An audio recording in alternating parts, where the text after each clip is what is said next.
Assalamualaikum warahmatullahi wabarakatuh. Bismillahirrahmanirrahim. Alhamdulillahi rabbil alamin. Nasirul mu'minin wa musabbitul mujahidin. Asyhadu an la ilaha illallah wahdahu la syarikalah wa asyhadu anna Muhammadan abduhu wa rasuluh. Wa salli wa sallim ala Rasulillah wa ala alihi wa sahbihi wa man tabi'ahu wa walah. Allahumma syrah lana sudurana wa yassir bihi umurana wahlul 'uqdatam min lisanina yafqahu aqwalana. Allahumma zidna ilma warzuqna fahma walhamdulillah rabbil alamin. Amma ba'd. Fa ya ibadallah, usikum wa iyaya bitaqwallah. Faqad fazal muttaqun wa tazawwadu fa inna khairaz zadi taqwa wa taquniya ulil albab. Yang dikasihi, yang diingati Tuan Bilal, yang dikasihi, yang digati jamaah hadirin hadirat yang Allah Ta'ala, alhamdulillah, syukur kita kepada Allah SWT di pagi yang berbahagia ini, dapat kita menyambung atau dapat kita bersama di kelas pengajian.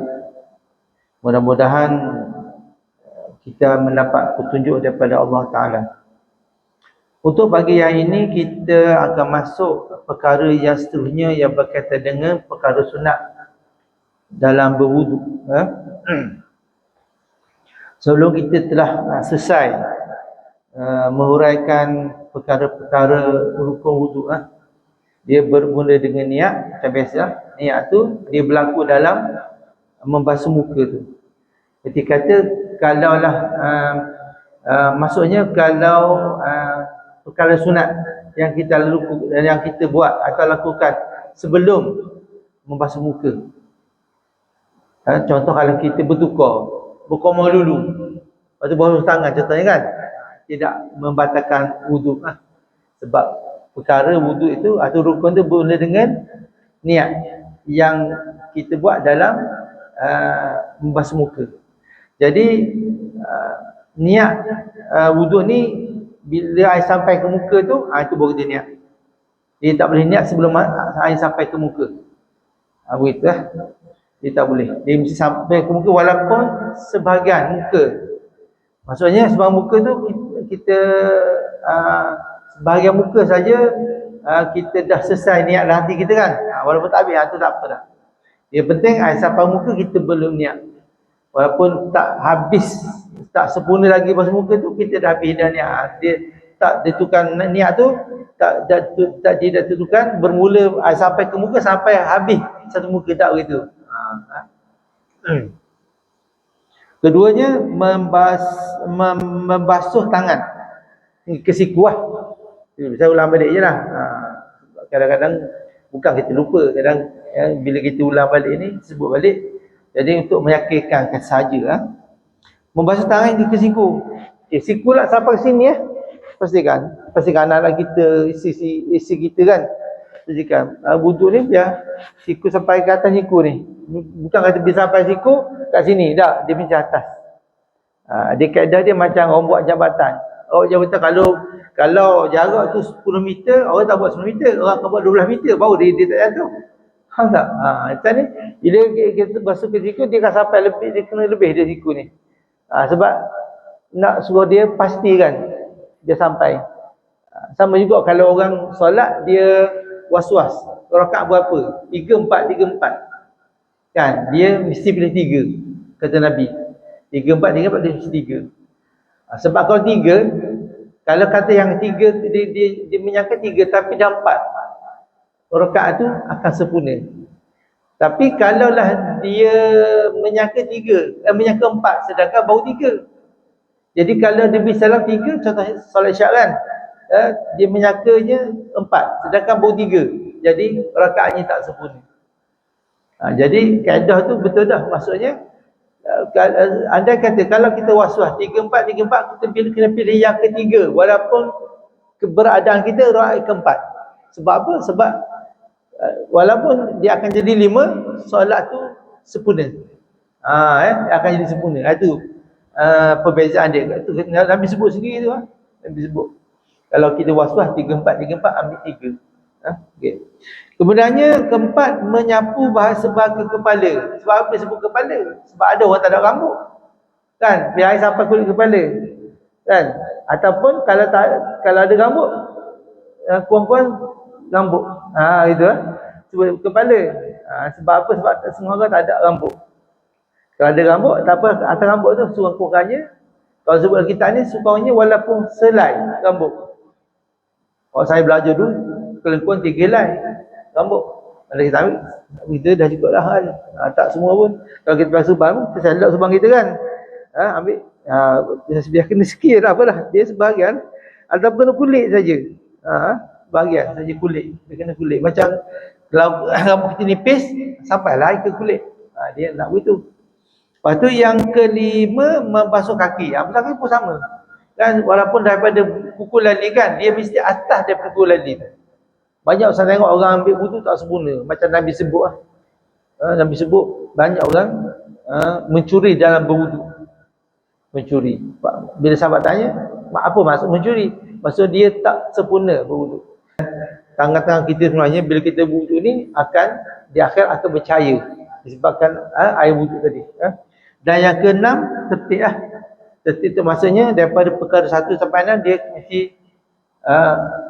dia mesti turutan. Dan dia tak wajib bersambung-sambung. Masa bersambung ni maksudnya dia tak wajib, maksudnya contoh kita basuh muka. Basuh muka, lepas tu minum air. Tak apa. Ataupun kita kat rumah, kita hanya tak basuh kaki lagi. Kat masjid basuh kaki. Tak apa. Ada setengah ulama kata jaraknya setengah jam. Kita boleh kat rumah kita kaki tak perlu basuh ke masjid atau kat surau. Boleh. Begitu. Dia tak perlu betutan macam orang akan nikah. Betutan ijab dan qabul tu kan. Dia betutan tu maksudnya dia tidak diselangi oleh perkara lain. Kalau dia ada gap sikit tak apa. Contoh dia ganggu oleh bunyi kipas.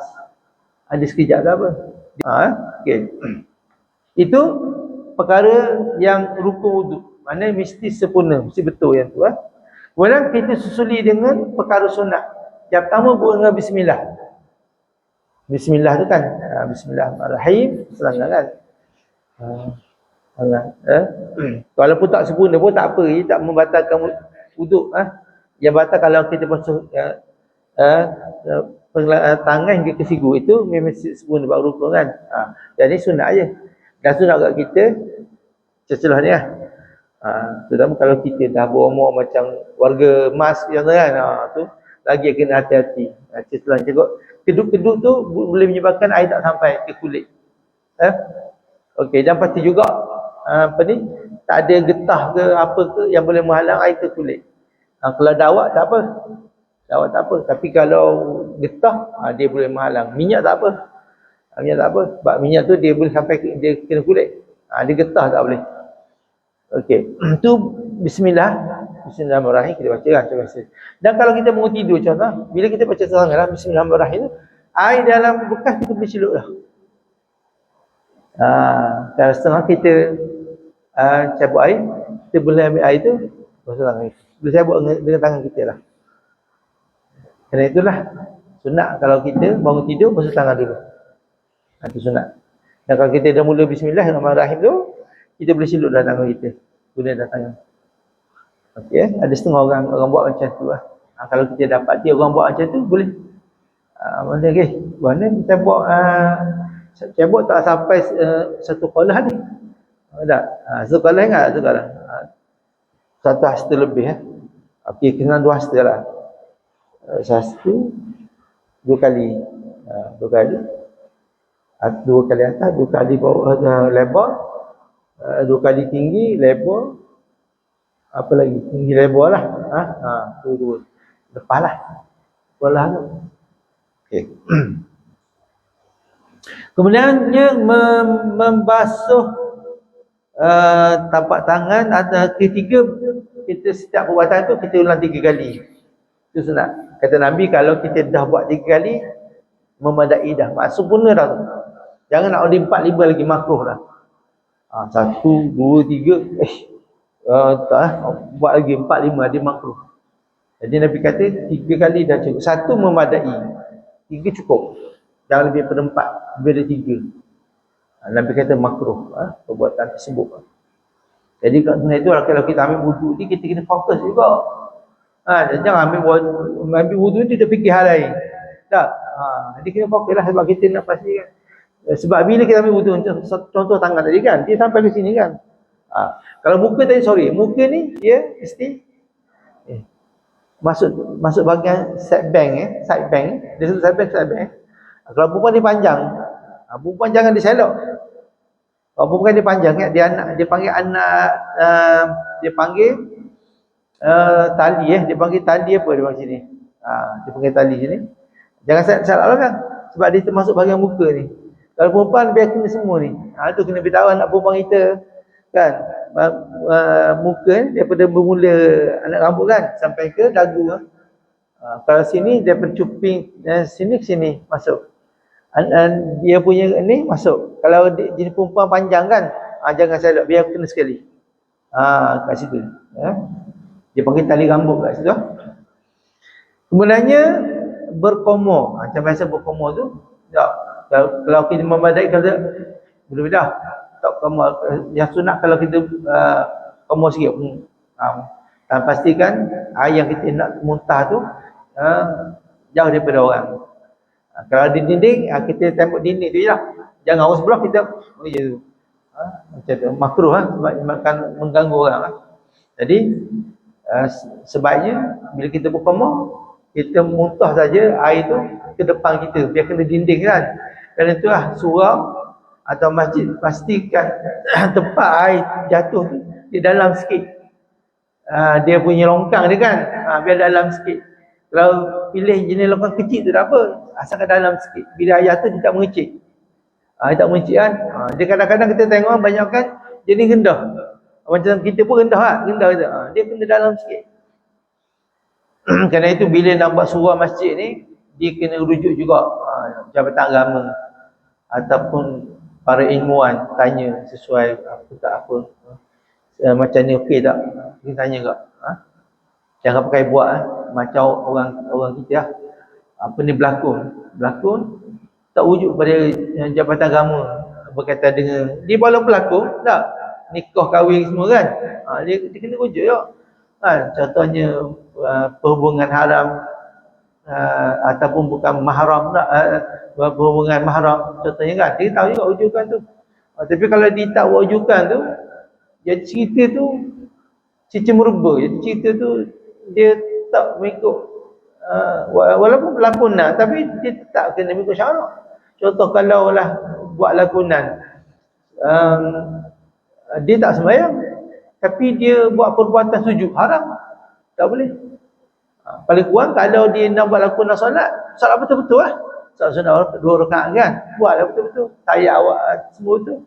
Jangan dia perbuatan solat tu di luar solat, mereka perbuatan haram, tak boleh. Sebab perbuatan solat hanya dia, kerana itu solat tu hanya boleh dilakukan dalam solat je, tak boleh. Dia tak boleh main-main. Tak boleh main-main. Kalau kita dalam solat tak. Kalau dalam solat, kalau kita main-main boleh membatalkan solat. Boleh membatalkan solat kalau kita main-main ya. Contoh kalau lah kita tengok seseorang, kita nak orang masuk, orang beri salam kan, macam mana nak buat? Kalau saya biar je kan. Sebab dia, kalau kita macam beri salam, tapi kita nak beri, kita tak boleh perbuatan tu, kita nak beritahu dia kita ni sedang solat, tak boleh. Memberitahu tak boleh, tapi kita kena niat zikir. Zikir contoh, ataupun kita baca Al-Quran, urkhulu bisalamin aminin. Itu bahasa Arab lah kan. Masuklah ilmu dengan salam sejahtera. Macam tu lah. Kalau harap kita faham lah. Jadi kalau kita sembahyang, tak perlu biarkan lah. Tapi dia ada kaedah-kaedah tu. Tapi walaupun kita nak baca macam tu, kita tak boleh niat bercakap dengan dia. Tapi kita hanya boleh membaca dengan niat zikir. Betul. Kena ingat, dia tak boleh suka-suka. Sebab sembahyang solat ni tak boleh bercakap dengan orang lain. Dan dia tak boleh kita melafazkan percakapan tu dalam bentuk percakapan, tak boleh. Melainkan sebagaimana yang dah diharuskan dalam solat, seperti tahiyat, at-tahiyatul mubarakatus salat, kita mengucapkan selamat kepada Nabi kan, itu tak apa, benda yang telah disyariatkan. Tapi nak tambah lain tak boleh. Tanpa perkataan yang menunjukkan itu adalah satu percakapan, boleh membatalkan solat walaupun dalam bahasa Arab. Kemudiannya memasukkan air ke dalam hidung, itu sunnah. Hidung macam ni, kerana itu bila kita mengangkat hendak besar, pastikan air itu sampai kat bahagian luar ni, hidung ni. Biasanya kita ambil air sikit, itulah, bukan soal air masuk dalam hidung tak, ni tepi ni kita ambil ini dia, biar kena bahagian hidung kan, ni bahagian luar ni, ni dia pergi bahagian luar, kerana itu dia termasuk anggota wuduk walaupun sunat, sebab dia ke bahagian luar. Kemudiannya menyapu air sekalian kepala. Kepala ni sunat. Saya daripada dulu saya memang saya amal itu kepala. Jadi itu sunat. Tolak belakang, tarik balik. Tolak, tarik balik. Dia kata lah, sunat je, bukan wajib. Dan yang ketujuh, menyapu telinga, sunat. Ya. Tahu dah kan, telinga ni dia keluar ni di belakang kan. Belakang kita, belakang telinga ni. Tolak belakang ni, cup ni. Kita masuk jari kan, ke bawah. Di belakang tolak ke atas. Ini bahagian sudut, tapi tak wajib. Cuma mandi wuduk, mandi ada besar lah. Ada sama. Bahagian ni bahagian luar kan. Bahagian luar ni. Bukan dalam, jangan buai kat dalam. Sini saja. Ni bahagian luar. Biar tangan jari. Bahagian luar ni. Ni tempat payah. Kalau kita kat dah besar kan. Ni tempat payah ni. Kena korek. Tempat payah kita. Biar kena sampai. Dia tempat-tempat yang kita tumpuat, kalau keadaan besar, walaupun tak masuk lagi keadaan besar ni, saya cerita awal, bahagian telinga ni kena sampai ni, hidung ni dia sampai, lepas tu bahagian dubur kita ni basuh macam basuh orang berak, basuh berak tu, macam tu, biasa pakai punggung dalam ni. Kalau tak sampai tu, sebab bahagian punggung kita, dubur kita tu, dia bukan dalam, dia panggil bahagian luar tu kan. Kalau perempuan, para perempuan sama bahagian tepi tu. Kena sampai air ke situ. Ini tuan-tuan, kalau walaupun makan hadar besar, tapi kalau tak tahu, tak pandai tuan-tuan. Okey, itu yang sampai sunat. Kemudian kita sambung lagi. Perkara sunat ialah kita sambung lagi. Dan menyelati janggut laki-laki yang lebat dan 2 tali tudung. Dia panggil 2 tali tudung, dia panggil sorry, 2 tali tudung. 2 tali tudung dengan demikian lagi tiap-tiap bulu yang ada padanya akan membasuh zahirnya. Okey, kalau yang jenis ni janggut tebal, dia kena luruk sunat. Tak luruk Kalau nipis tak apa, buat gitu je kan sampai dah. Macam kalau orang ada jamban kan, tebal, dia kena luruk. Okay. Kalau tebal sangat, memadai dia sapu atas jamban dia saja. Memadai macam rambut Bila kita kan ambil wuduk ni kan di sebahagian daripada muka lah. Kalau tebal sangat, memadai kita sapu atas jamban kita. Kalau macam biasa kan, nipis-nipis gitu kita kena dulu macam tu. Janggut macam saya punya tak. Dia nipis kan, tak apa dia lurus sikit-sikit macam tu. Kalau tahu tebal, dia jadi tak perlu kita lurus macam tu, memadai atas jamban tu sendiri. Janggut jamban yang tebal tadi. Okey. Adapun janggut laki-laki yang jarang, tadi biasa itu kan biasa, lebih jarang. Ada juga janggut yang nipis-nipis gitu je. Dan janggut perempuan, ada juga perempuan pun mungkin ada janggut, tapi tak pernah jumpa perempuan ada janggut ni. Dan khunsa ni ialah dia ada dua jantina. Khunsa ni bukannya pondan. Salah tak perlu perbaiki kalau salah faham tu. Jadi khunsa ni dia ada dua jantina. Salah satu dia hanya berfungsi, sama ada lelaki atau perempuan. Ada salah satu. Walaupun mungkin diri dia macam perempuan, tapi alat seni dia yang berfungsi lelaki. Lelaki ya.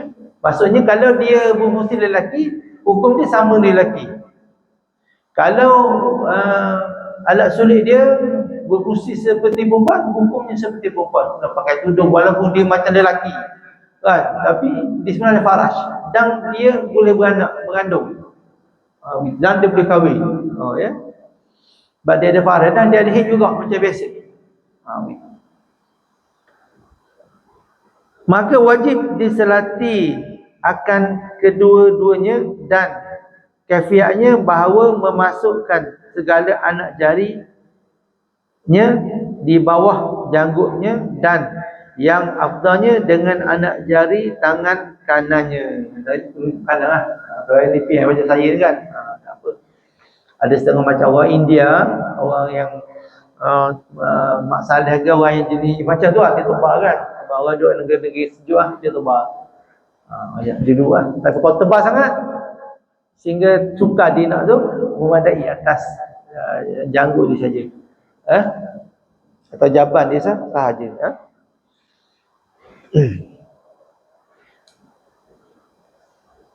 Okay.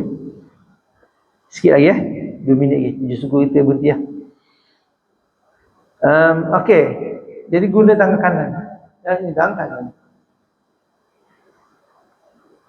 Dan menyelati segala anak jari, 2 tangan dan 2 kaki. Jadi dah sebut dah. Selati ya. Ada sunnah. Jari kan. Bila kita sunnah kaki kan. Menyelati. Setelah hari kan. Kadang-kadang setengah orang dia gemuk lah. Sempit lah. Dia kena kosok lah. Atau belakang ni dia keduk kan. Keduk kan. Dah bawa orang gemas contohnya. Setelah tua, dia keduk kat sini kan. Jadi bila kita dah menjadi orang tua, bahagian-bahagian itulah yang kita kena pastikan. Kerana itulah beribadat ni sebelum tua dia panggil. Sebelum tua. Jadi dah tua tu dia banyak tak sempurna lah. Kalau kita muda ni lah kita kena banyak beribadat. Banyak solat sunnah, bangun malam. Sebab masa tu ibadat kita boleh lakukan secara sempurna. Berbanding orang yang dah berusia.